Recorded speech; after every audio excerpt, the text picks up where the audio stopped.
Bismillahirrahmanirrahim. Assalamualaikum warahmatullahi wabarakatuh. Alhamdulillahirabbil alamin wassalatu wassalamu ala Rasulillah. Puja dan puji syukur kita panjatkan kehadirat Allah Subhanahu wa taala. Shalawat dan salam semoga tercurah bagi junjungan kita Nabi Muhammad sallallahu alaihi wasallam. Alhamdulillah pada hari ini saya sedang berada di kediaman Ustadz Arnold Al-Gonzaga Abdurrahman. Kata kita. Oh iya, lengkap. Alhamdulillah. Sehat ya? Alhamdulillah. Alhamdulillah.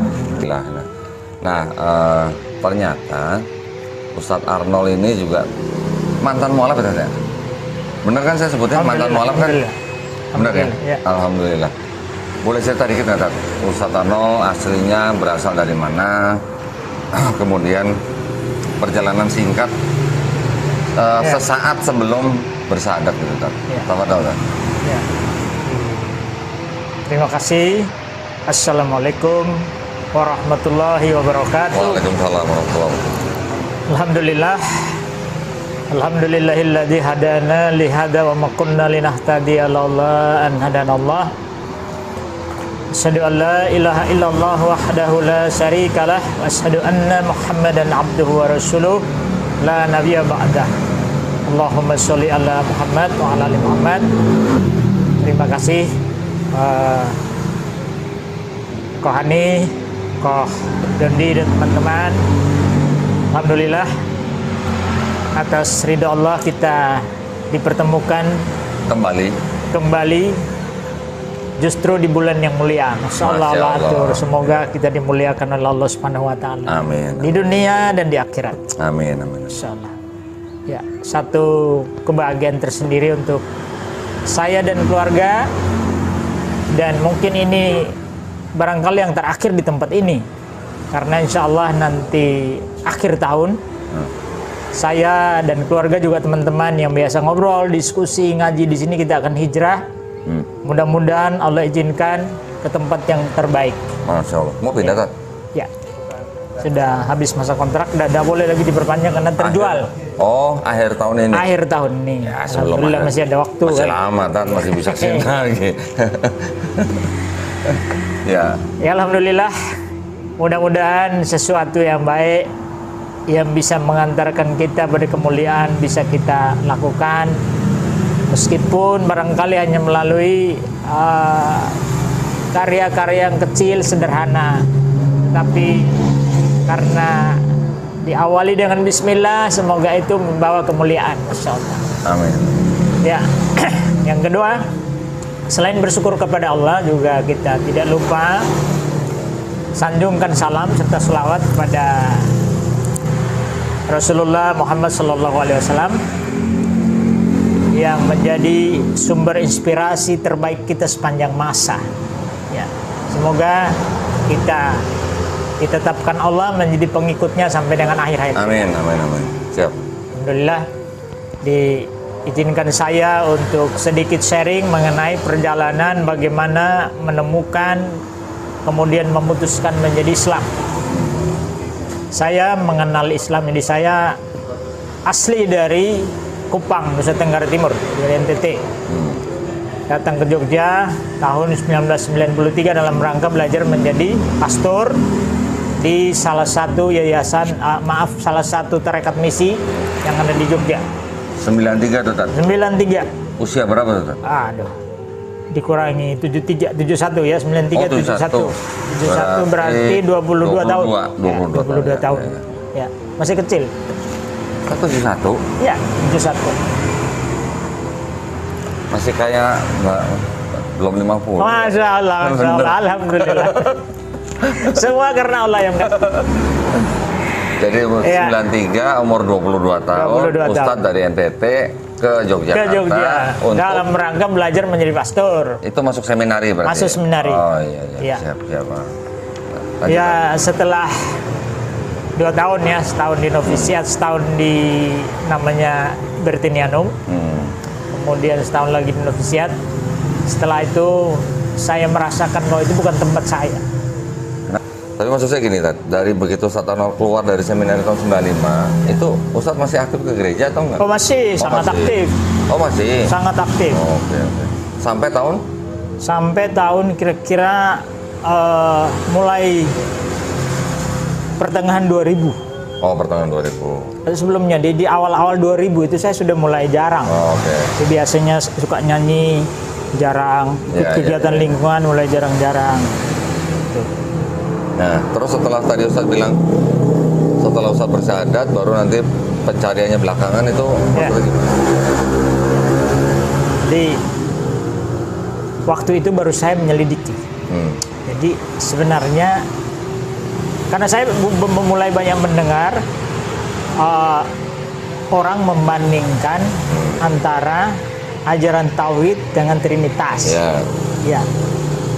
Nah, saya justru menemukan pertama kali itu ketika teringat atau membaca kembali tentang 10 perintah Allah.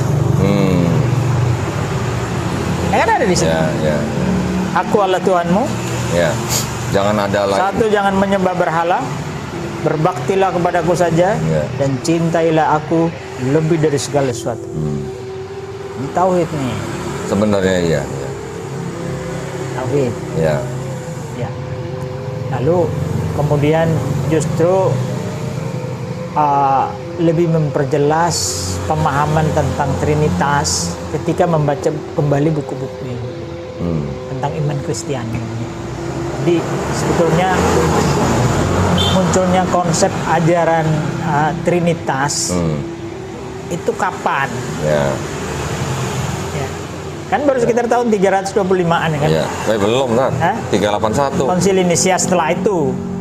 325 itu belum Trinitas, baru 2, baru Bapa sama Yesus. Roh Kudusnya belum ditetapin. Sudah ada beberapa usulan pendapat, Ya. tapi kan belum diterima Ya. oleh otoritas gereja. Ya. Jadi belum ada Peresmian. katakanlah Pengangkatan. ajaran definitif, ajaran Trinitas yang definitif. Ya, ya, Konsep sudah ada, cuma ada beberapa nih. ya. Nah, ketika pertemuan untuk merumuskan atau menerima mana yang jadi katakanlah voting lah. Ya. Dari sekian banyak uskup yang hadir itu kan jumlah yang tidak setuju justru lebih banyak. Iya. Ya. Politik itu ya. Politik ya, karena Kaisar Konstantin waktu itu kan dia tidak mau kehilangan muka. Iya. Masa kalah sama jemaatnya, Ya. sama masyarakatnya. Nah, akhirnya dia memutuskan dia menerima konsep ajaran dari Athanasius itu kan, Alexander waktu itu. Raja Alexander itu. Nah, artinya konsep ajaran Trinitas itu bukan wahyu.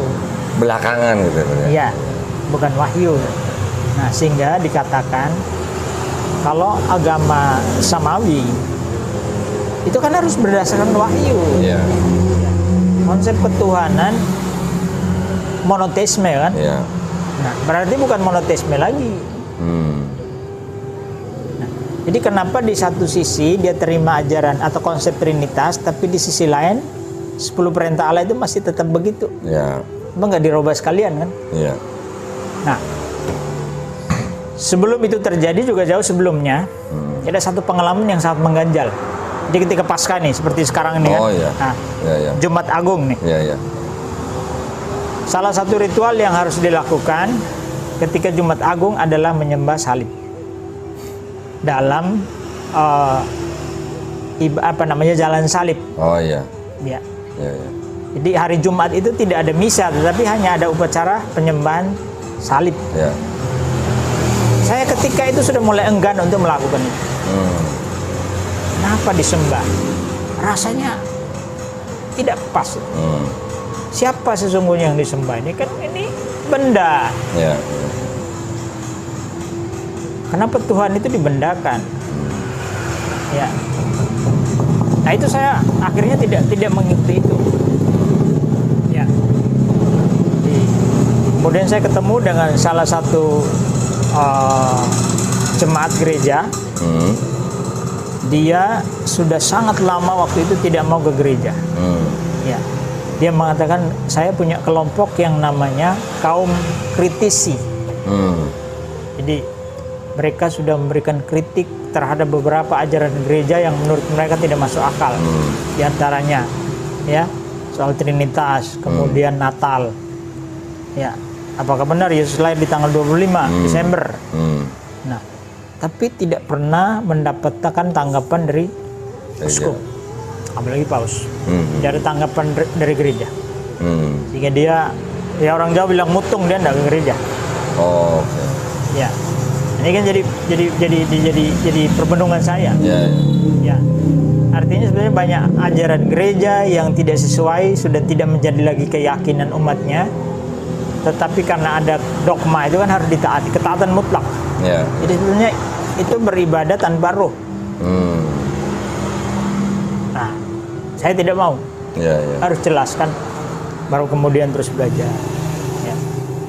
Tapi keyakinan yang paling mendasar ketika membaca Alkitab, kitab Perjanjian Lama itu ya, sudah jelas. Ternyata justru yang ajaran tauhid yang diajarkan dalam Perjanjian Lama, kenapa tidak sampai terus begitu? Ya. Dan beberapa masalah yang lain yang menjadi bahan perbandingan. Ya. Terus Ustadz, setelah Ustadz bersyahadat tahun 2000, Ustadz berarti tergabung di MCI-nya itu tahun berapa ya? MCI itu kan baru ada sekitar tahun 2011 atau 2013. Kalau tidak salah 2013 saya mulai gabung. Oke. 2013 ya? Iya. Berarti setelah 13 tahun. Setelah 13 tahun. Sebelumnya, tahun 2002 itu saya sudah punya kelompok pengajian mu'alaf sendiri. Oke. Ya. Saya tuh pernah dengar atau pernah baca Jogja Kota Hidayah gitu kan. Iya. Ustadz berarti korbannya salah satu ya berarti ya? Dari NTT jauh-jauh ke Jogja cuma dapat hidayah aja gitu. Istilah itu kan baru muncul waktu saya sama Ko Ani di Tanah Suci. Oh gitu. Ko Stephen aja yang bawa tulisan Jogja City of Hidayah. Oh gitu. Ya tapi nggak apa-apa kan, korban juga kan berarti. Tapi kan artinya siapapun yang mendapatkan hidayah itu sudah mendapat izin dari Allah. Ya. Kalau bukan karena Allah, iya. Kalau Allah tidak menghendaki kita mendapatkan hidayah juga nggak bisa. Kalau Allah mau juga semua manusia di bumi mau dibuat muslim semua juga bisa maunya. Bisa saja. Tapi kenapa nggak semua gitu? Nah, diuji. Nah, buat kita berjihad. Kasih ilmu. Iya. Yang kalau sudah bisa jelas mana kebenaran, mana kebaikan, kan pilihan ada pada kita. Betul. Ya, ujiannya kan di situ, mau milih yang baik apa yang mau milih yang benar, jalan lurus apa yang jalan bengkok kan? Ya, betul. Ya. Nah, artinya kalau kita dulu pernah menjadi yang tidak beriman kepada Allah Subhanahu Wa Taala dan Nabi Muhammad kita, Nabi Muhammad SAW, terus kemudian kita kok tahu-tahu kita sebenarnya kan nggak ada kuasa apa-apa ya saja. Betul. Terus tahu-tahu kita dengan segala prosesnya, dengan segala wasilahnya, tahu-tahu kita sudah menjadi muslim. Ya. Kalau bukan Allah yang menghendaki kita begitu, itu siapa gitu kan? Tuh. Ya kan begitu kan? Luar dahsyatnya kekuatan hidayah. Insya Allah. Kalau Allah sudah menghendaki Abu Lahab tidak menjadi seorang muslim dan dia pasti masuk neraka, entah ayat itu sudah diturunkan 10 tahun semenjak dia masih hidup dan dia mengetahui ayat itu, kalau dia mau kan dia tinggal datang ke Rasulullah mengucapkan 2 kalimat syahadat. Betul. Sudah dianggap salah tuh ayat Quran. Tapi semuanya kehendak Allah ya. Hidayah semata-mata karena Allah. Taufik ya. Masya Allah. Allah sudah kasih tahu ilmunya, tunjukkan jalannya. Tapi kalau tidak ada taufik, kekuatan untuk melakukan, mengamalkan apa yang sudah kita ketahui. Banyak orang non-muslim yang paham Quran, tidak sedikit. Kenapa mereka nggak masuk Islam kan? Ya. Jadi, itu yang saya mengatakan dahsyatnya kekuatan hidayah itu. Allah itu luar biasa. Saya merasa kok seperti tercerabut dari akarnya. Lalu tiba-tiba aja pindah ke sono. Ini luar biasa ini. Enggak, tadi saya tertarik dengan perkataan Ustadz bahwa pada waktu Ustadz bersyahadat, setelah itu Ustadz merasa seperti plong. Ya. Plong dari apa, Tad? Plong dari dosa. Plong dari apa yang selama ini saya salah menyembah. Hah? Salah menyembah? Ya. Jadi, Masya Allah, rasanya luar biasa itu. Ya, alhamdulillah ya. Sehingga alhamdulillah waktu itu kok belajarnya mudah. Padahal dalam kondisi yang sangat sulit. Allah mudahkan semuanya. Ya. Ya, ya Allah. Ya tidak bisa berkata-kata ya Tati, kalau semuanya sudah kehendak Allah ya. Alhamdulillah. Alhamdulillah. Dan diizinkan Allah bisa mengajak teman-teman yang tadinya ragu-ragu. Orang tua gimana orang tua? Saya ketika datang ke Jogja itu kan bapak sudah tidak punya bapak. Bapak ibu kandung sudah meninggal. Oh, ibu kandung. Bapak ibu kandung. Oh, orang tua kandung. Orang tua kandung, saudara oke. kandung sudah tidak ada. Oke. Hanya ada ibu tiri sama adik-adik tiri. Oh. Ya, sama saudara-saudara dari bapak saya. Iya. Jadi tidak terlalu menjadi masalah. Ya, meskipun saya merasa terkucilkan.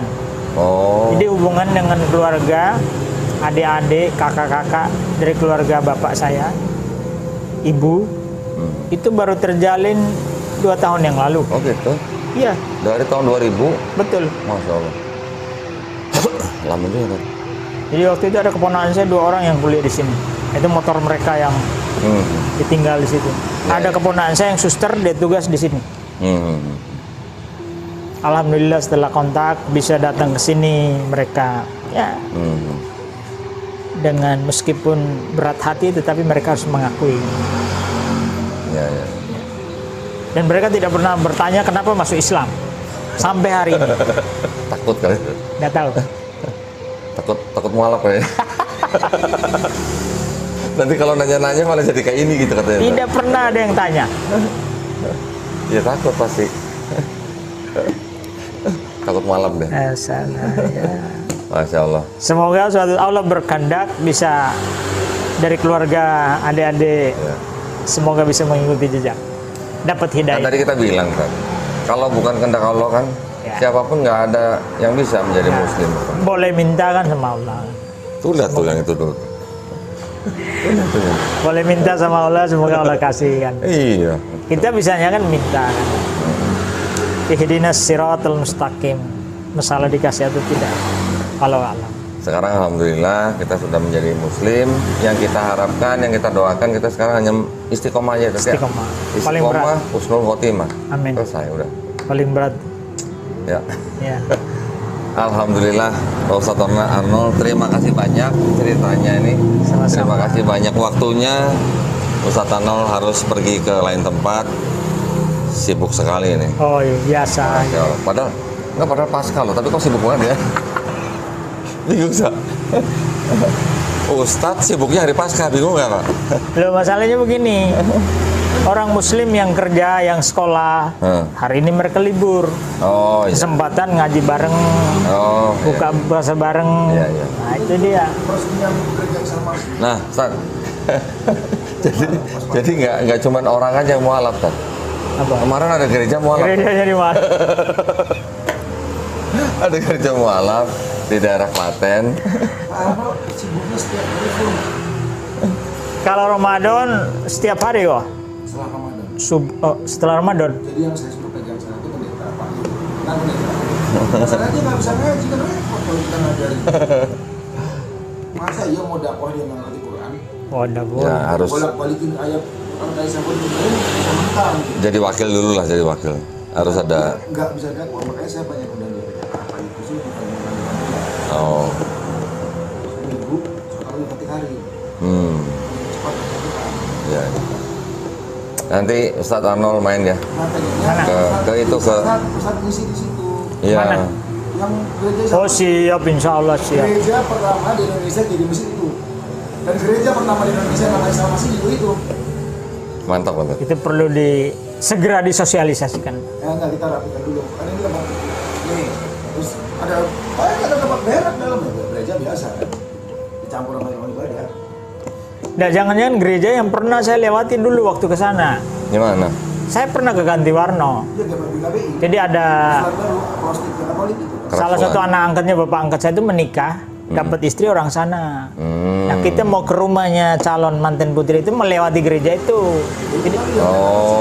Jadi saya kalau melihat bangunannya saya kok rasa-rasanya itu yang Yang jaga itu kosternya. koster ya. Nikah sama orang itu memang. Itu luar biasa. Masya Allah, Masya Allah. Nanti main sana Tat ya, harus ya. Oh siap, Ya. insya Allah siap. Saya Menarik ini Tat, benar menarik. Gereja aja bisa mualaf gitu ya. Nah kalau di luar negeri mungkin biasa Tat ya, di Indonesia mungkin belum biasa gitu ya. ya saya baru denger nih. Nah, kan? Kalau di Amerika, di Eropa banyak Di kan? Amerika udah biasa kan. Banyak ya. Rupanya ya apa yang terjadi di sana nanti lambat laun akan Ya, terjadi di Indonesia kan. insya Allah Tat ya. Sudah diawali kok ini. Tanggal 25 sibuk kan? 25 apa? Syawal. Sawal. Kalau jadwal Sawal baru masuk beberapa hari tapi bukan tanggal 25. Mau ke atas Siap. Siap. jangan pulang kampung ya kan? Hadis Pulang kampung mana? Ustaz punya saudara suster Ya, di sini yang nggak di sini, dia yang tugas di Jogja udah pindah Bogor. kenalin siapa tahu jadi istri saya Bentar. Tat, pernah dengar NATO kan? Hah? No action, talk only Tat. Orang Jogja bilang jarkoni. Oh jarkoni. Nah, Cara ini Hah? atau zaman? Iso ngajar, orang iso ngelakoni. Oh iya, iso ngajar, iso ngelakoni. Bisa ngajarin, nggak bisa Nggak bisa ngejalani. jalani. Yaitu NATO namanya Tat. Nah, NATO. Atau Omdo istilahnya. Susah amat. kenalin lagi tuh nanti kalau istri sudah mati Ngakunya gini Tat, saya mah berani katanya, tapi istri saya lebih berani gitu. saya pasti kawin lagi Kalau pakai kalau. mati saya. NATO Tat, NATO. Baik, kalau gitu. Terima kasih banyak ya, Ustaz Anwar ya. Sama-sama. Ustaz Terima Anwar kasih nanti. silaturahimnya. Ya, Kita jaga, Tat. ya seperti inilah. Ya, jadi masih banyak waktu Tat. Insya Allah kalau Allah ridhoi semuanya nanti kita bisa ketemu lagi. Amin amin. Ya. Ya, kita hanya mengharapkan ridho Allah. Tat, minta pesen Tat buat teman-teman yang muslim maupun non muslim Tat. Ya, Mumpung nih hari Jumat Tat. betul ini. Iya. Momentum yang baik. Hmm. Di orang itu jangan berhenti mencari kebenaran, Ya. karena kebenaran yang mutlak itu hanya dari Allah. Ya. Nah, tapi tanda-tandanya ilmunya sudah dikasih tahu. Hmm. Nah, kita harus bersihkan hati supaya kita bisa mampu menangkap itu. Ya. Tuh, kemudian itu terutama bagi teman-teman yang mudah-mudahan nanti bisa diberi hidayah oleh Allah ya. Amin. Nah, bagi yang sudah muslim semoga istiqomah. Nah, syarat istiqomah itu kan keimanannya harus diperkuat. Hmm. Innalladzina qalu rabbuna Allah. Sesungguhnya orang-orang yang berkata Rabb kami hanyalah Allah, satu-satunya Allah, bukan dua apalagi tiga kan. Ya, tsumma istaqamu, kemudian mereka istiqomah. Hmm. Ya. Jadi kuncinya keimanan. Kuatkan keimanan. Nah, upaya untuk memperkuat akidah, tauhid itu yang dilakukan teman-teman dengan banyak pendekatan. Kodondi dengan pendekatan kristologi. Saya lebih awal masuk senang belajar Quran. Ketika sudah belajar Quran, membaca kembali Injil ternyata Masya Allah lebih jelas lagi rupanya. Ya. Jelas mana yang wahyu, mana yang bukan. Ya. Ya, melihat Quran, melihat kitab terdahulu dengan tuntunan, bimbingan cahaya Al-Quran. Nah, maka supaya imannya kuat ya belajar Quran. Ya. Biar kita bisa punya kemampuan furqan. Ketika kita dipengaruhi, kita bisa membedakan. Barangkali kita belum bisa menjelaskan, tapi hati kita mengatakan tidak. Belum lagi Muhaimin. Nah, itu Masya Allah. Ya. Jadi kuatkan iman. Semoga Allah mampukan kita untuk bisa istiqomah Amin. sampai Ya Rabbal dengan akhir hayat. Amin. Amin. Ya. Saya kira itu saja. Terima Baik, kasih. terima Semoga kasih. berkenan, bermanfaat untuk semua, untuk kebaikan kita bersama. Amin. Kurang lebihnya mohon maaf. Ya. Amin. Bittaufiq wal hidayah. Wassalamualaikum warahmatullahi wabarakatuh. Waalaikumsalam warahmatullahi wabarakatuh. Baik, kalau begitu. الحمد لله رب العالمين